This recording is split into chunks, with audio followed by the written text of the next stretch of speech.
video we will be covering the topic dairy farming of your chapter primary activities class 12 geography. Now dairy farming, dairy का मतलब ये समझ आ रहा है something related to milk है ना, तो उसी से related है ये. It is the most advanced and efficient type of rearing of milch animals. ये चार कीवर्ड्स हैं, चारों के चारों याद रखते हैं. whenever the question comes of dairy farming ये डेफिनेशन लिख कर आनी है, ठीक है. ये जो नॉर्मल जो आपने देखा होगा ना दूध वाले भैया वगैरह, उसका भी एक बहुत ही एडवांस्ड वर्जन है. एडवांस भी है, साथ साथ एफिशिएंट भी है. जहाँ पर आप मिल्क एनिमल्स को रेयर कर रहे हो, वो एनिमल्स जो आपको मिल्क और बाकी के डेयरी प्रोडक्ट्स प्रोवाइड करते हैं उन्हें हम मिल्क एनिमल्स बोलते हैं. तो आप इनको रेयर कर रहे हो एक बहुत ही एडवांस्ड और एफिशिएंट वे में, ठीक है. So it is the most advanced and efficient form of rearing of milch animals. अब ये जो पूरा प्रोसेस है ना, इट इज़ वेरी और हाईली कैपिटल इंटेंसिव. मतलब आपको बहुत ही पैसा और बहुत ही इन्वेस्टमेंट करनी पड़ेगी इसमें. तो जैसे मैं कैपिटल इंटेंसिव की बात करती हूँ ना, तो ये तीन चीज़ें हैं. पहले इनको देखो, एनिमल शेड्स. अब आप क्या कर रहे हो, आप एनिमल्स को रेयर कर रहे हो, है ना. तो जब आप अपने पास एनिमल्स रखोगे तो डेफिनेटली जैसे आप खुद के घर में रह रहे हो तो उन्हें भी तो एक घर प्रोवाइड करोगे ना जहाँ पे वो रह सके. क्योंकि जब तक वो खुश नहीं होंगे तब तक आप उनसे एक एफिशिएंट आउटपुट नहीं निकाल पाओगे, है ना.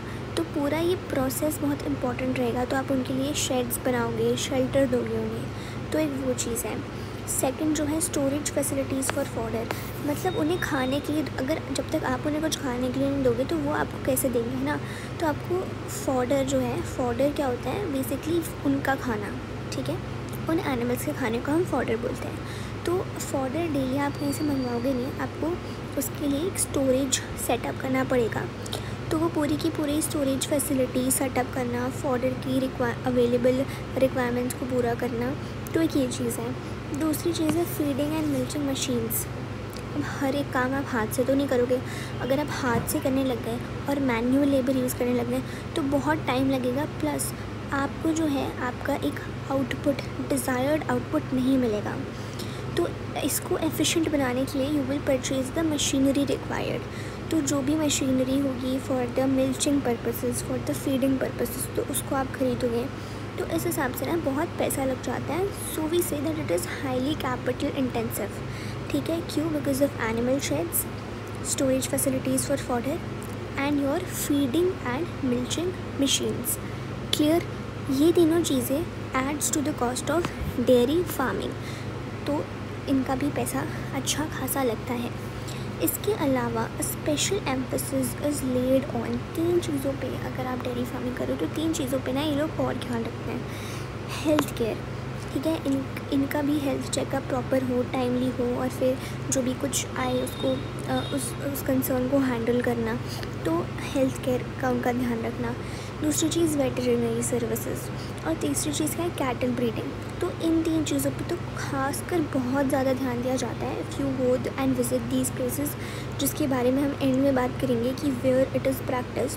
तो अगर आप वहाँ पर जाओगे तो आपको ये तीन चीज़ें ज़रूर से ज़रूर मिलेंगी कि उनका एक रेगुलर हेल्थ चेकअप हो रहा है. क्योंकि अगर वो ठीक नहीं होंगी ना तो आपके प्रोडक्ट्स में भी ख़राबी आएंगी.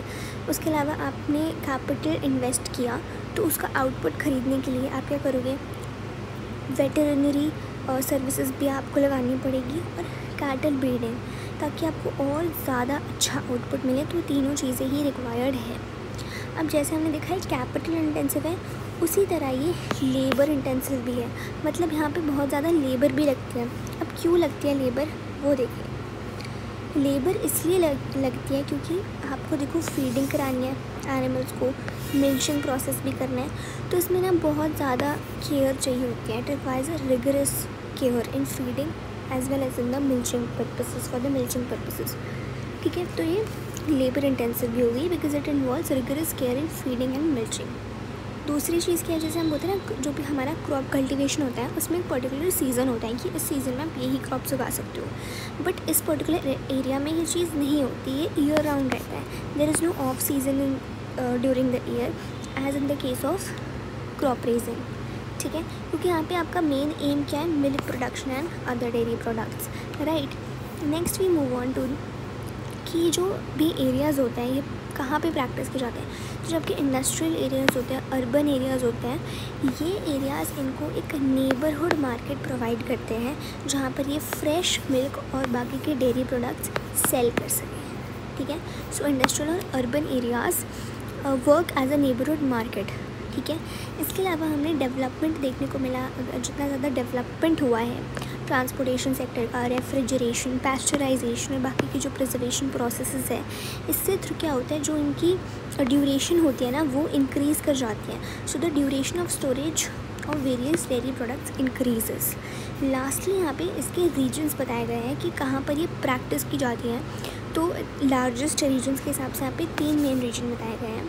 First is north western Europe, second is Canada and third is south eastern Australia, New Zealand and Tasmania. तो यहाँ पे इसको निमोनिक है नेट, NET।